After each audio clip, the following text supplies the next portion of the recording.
All right, back with another video. Today's training session got a good bit in there. First day of a new block, so a new 4-week block, just off the back of a deload week. So rested pretty much last week for the whole week. Did a few training sessions, a CrossFit session, and a couple of hours on the bike. A couple of calisthenics sessions in there, but nothing major in terms of barbell work. I hit a good few sets of 200 kilos on squats in 2 weeks leading up to the deload week. So a lot of it was just catching up, CNS fatigue, total fatigue. Body was just kind of sore and achy. Had a sports massage last week as well, so still feeling that as well. Had it on Saturday. Today's Monday, so I can feel the effects of that too.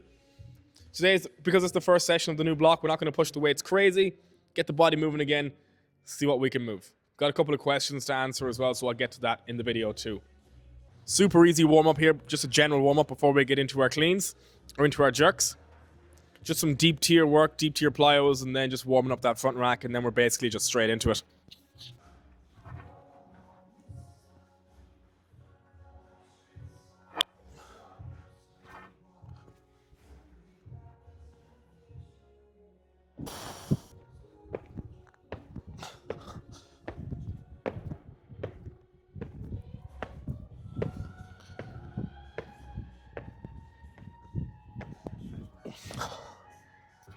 If you're looking for something that's going to warm up your legs while getting it prepped for the bottom of a deep squat or the bottom of a clean or a snatch, and also something that's going to make some pretty tangible strides towards hip mobility, I would definitely recommend the deep tier squat jumps. Since I put them in, they've made just everything better in the lower body. They get the legs warm, they feel good on your joints. You feel way warmer after just 2 sets of 15 to 20 reps than I do on most other things. So I'd highly recommend it, especially if you're trying to build up that deep squat.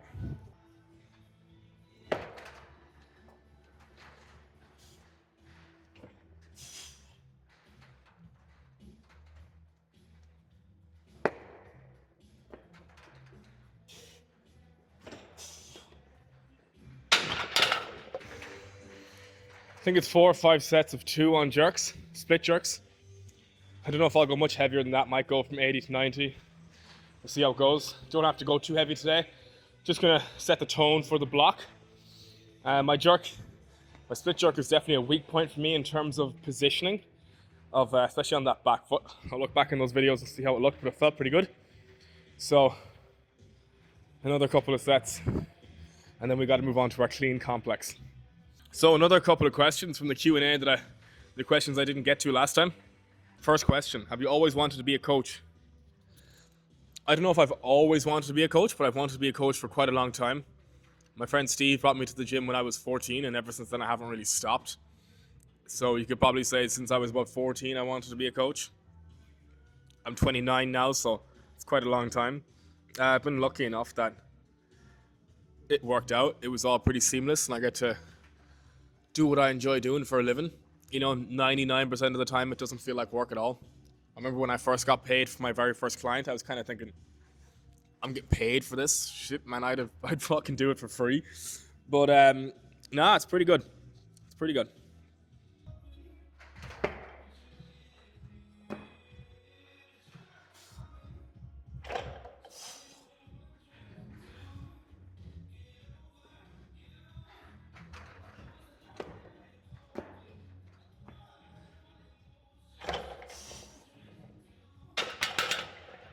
I don't think I rested long enough before going into that set, so I'll rest a bit longer, and I'll just elaborate a bit more on that question. When I was about 16, 17, I decided I was going to go. I was kind of thinking I'm either going to go and do a course to become a coach, or I'm going to go to college to become a coach. So I ended up studying sports science and strength and conditioning for 4 years in college. And in that time, I wanted to train sprinters. I always loved sprint, and I loved the max velocity, the intensity of it. I love max velocity work, acceleration work, and the intensity of sprint training and all that comes with it, the power aspect to it. So I wanted to be a sprint coach. So that was the plan for a while. And then I did work placement when I was in college for 6 months in my 3rd year. And I worked with some people in Gem Pop, and I quite liked it. So when I finished my 4th year and I was finished my degree, I kind of thought, well, I'll live at home for a year, try and get a job in a gym. Luckily, one opened up in my town. So I worked there for a year and then kind of just fell in love with coaching Gen Pop. And I think a lot of it came from the idea of when you're coaching a sprinter, a lot goes into going from 90% to 91% or shaving point something half of a second versus the amount of positivity you can get, amount of positive, not just positive feedback, but amount of, how do I say it? How good you can make someone in the Gen Pop cohort feel based off of not very much input. I really enjoyed that sensation of it. I really enjoyed that feeling of people just doing really well and enjoying it. So I stuck with Gen Pop training for a while. I don't know if I'll be at it forever. I don't know if I'll be at coaching forever. I don't know. I'm enjoying it at the minute. But I'm still unsure of like where I fall in the coaching sphere, what exactly I find the most enjoyable. I like small group training. I like CrossFit. I like big groups. I like small groups. I like one-on-one. I like coaching random shit like handstands and calisthenics. So I like to do a little bit of everything. I don't know which is my favorite. But yeah, when you're coaching Gen Pop, I don't want to be one of those guys who say, oh, you change lives, blah, blah, blah. You do, like, to an extent. But at the end of the day, it's just exercise. But what I realized when I trained Gen Pop is a lot of people just had no idea what it feels like to feel good. And if you can be in a position to help people feel good, I mean, there's probably very few things that are a better feeling than that. So that's one of the reasons why I stuck with Gen Pop or stay with Gen Pop, is because you can make people feel really, really good. And for me, it's like, that's all it took. You know what I mean? Because I've been training for so long, sometimes I'm oblivious to the plight of the average person, we could say. Like just how some people it might be sore for them to get in and out of the car. It might be awkward for them to get in and out of bed. Daily tasks might be just a bit of a hassle when they're at a certain body weight or their body's sore and they haven't gone through a decent rehabilitation process or pain management process, or they've been going to the gym by themselves and they have all the psychological aspects that come with feeling like everyone's watching you or not doing very well. And for me, it's always just been there. You know what I mean? Everything I consume has always been gym based. So I forget sometimes that people aren't thinking about it 24/7 like I am. So making people feel good is a good feeling. Whether it's selfish or it's altruistic, I enjoy it. Jerk's done. So now we've got clean, hang clean, jerk. All 1-1-1. Couple of sets.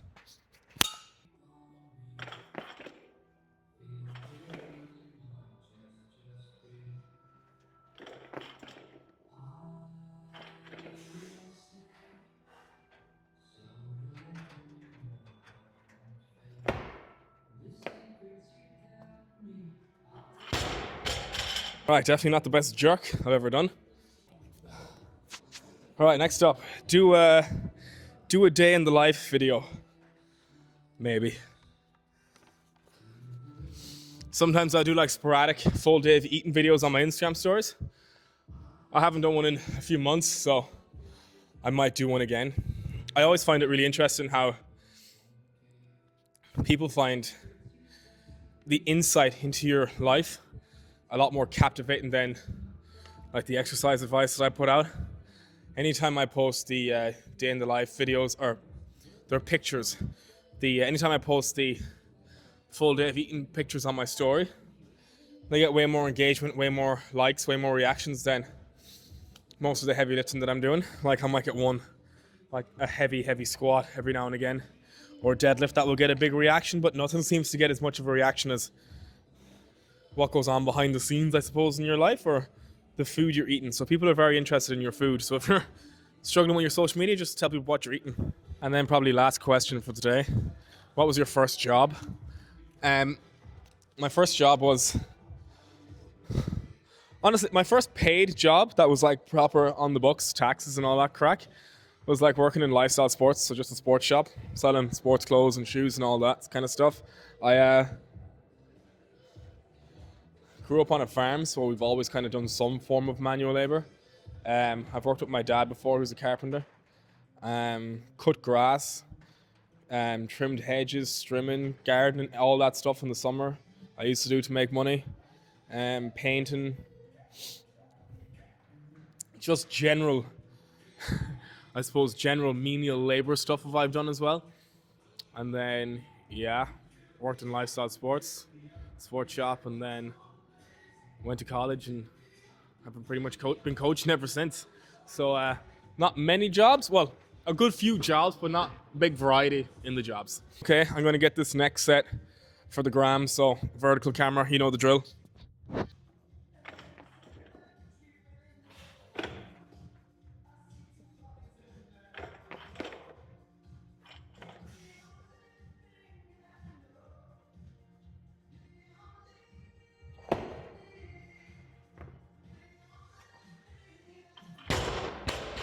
So moved on to bench press.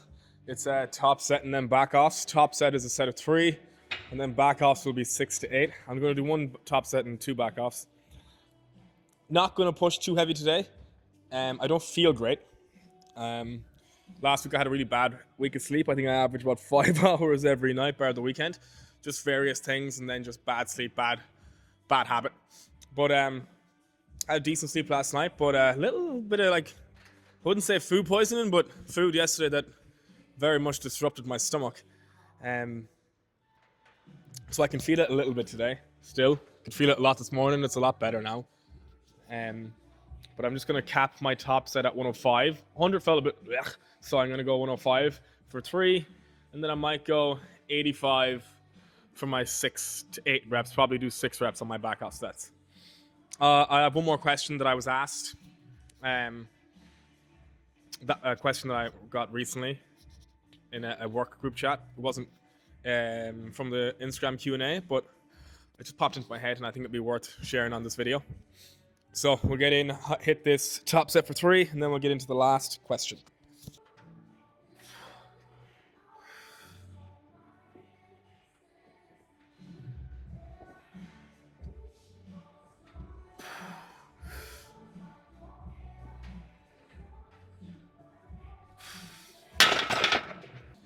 Okay, so the question was, should you change your training intensity? So should you leave more reps in reserve if you're in a calorie deficit? So the sentiment makes sense from the viewpoint of, because you're operating on less calories, less energy, should you try to expend less? Or because you're trying to drop fat and you're in a deficit, are you more susceptible to injury risk if you're going to be pushing to those 0 to 1 RIRs and high intensity sets? So it's important to frame it, I think, before the question is answered. So this is from a hypertrophy standpoint, from a muscle building standpoint. What is the goal of your training? So the goal of your training is to build muscle. So you should probably, 9 times out of 10, strive for the best case scenario where you're going to be building muscle, which is proximity to failure, 0 to 1, 0 to 2 reps in reserve. So if you're in a deficit and your goal is to preserve muscle, while I would also say if you're in a deficit, your goal should still be to build muscle and you should strive to build muscle, because at the very least you will preserve it then. You should opt for the best possible stimulus, the best possible outcome or trigger for that muscle growth, which would be that high intensity training with less reps in reserve. So in my opinion, your training shouldn't change in terms of the intensity and reps in reserve, whether you're at maintenance, a deficit, or in a surplus. So some people might argue, well, you're not training harder when you're in a surplus because you have more calories. Yeah, it might feel that way and you might move more weight to an extent because you're carrying more mass, and mass moves mass. But if you're only dropping a few pounds or a few kilos when you're in your deficit, the weight you're lifting shouldn't really change that much anyway.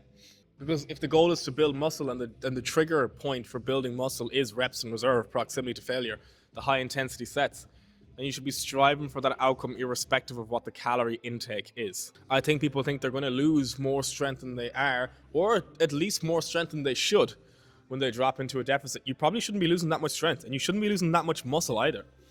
I said time and time again, like 1 to 2 sets performed twice a week is enough to maintain muscle. If you're in a calorie deficit and you can't do that, then there's more problems on the table than you might think. So yeah, you should aim to keep your training intensity the same, irrespective of whether your calories are in a surplus maintenance or in a deficit, because the training is your trigger for muscle growth. It's not a case of you go into the gym and you do a set with 6 reps from reserve and go home and eat loads of protein and boom, that makes up for it. It doesn't really work that way. The only thing that we know of really that triggers muscle growth is hard sets, mechanical tension, proximity to failure, high intensity weight training. That's what's really going to build the muscle. So strive for that no matter how much you're eating. So bench is done. 2 back up sets of 6 to 85. Felt pretty easy. I had dips. I'm going to skip those. It's because my stomach's not feeling too great, and I feel like they're a big pressure exercise.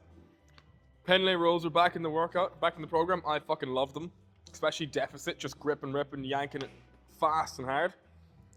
Was looking forward to these, but I'm not going to go heavy. I'm not going to record it. Going to wrap the video up here. Just going to do warm-up set with 80 and then maybe 2 sets at 100. It is a giant set. I'm not going to do the giant set yet. I want to give the giant set a proper good stab, so I might record that next week. Just going to wrap it up here. Hit some preacher curls after this, and then I'm going to head home, try and get some calories in. Yeah, as I was saying, ate out yesterday. Kind of messed up my stomach quite a bit, so I don't have that many calories in the system from yesterday and today. And to be honest, I probably shit out every nutrient and electrolyte in my body this morning and all day yesterday. So I think it's catching up on me now. I'm getting a little tired and I just feel a bit gross. So hit a couple of these, catch you on the next one. Might do another Q&A box on Instagram. So if you watch this, get the videos in. If you like the videos, give it a like and see you in the next one.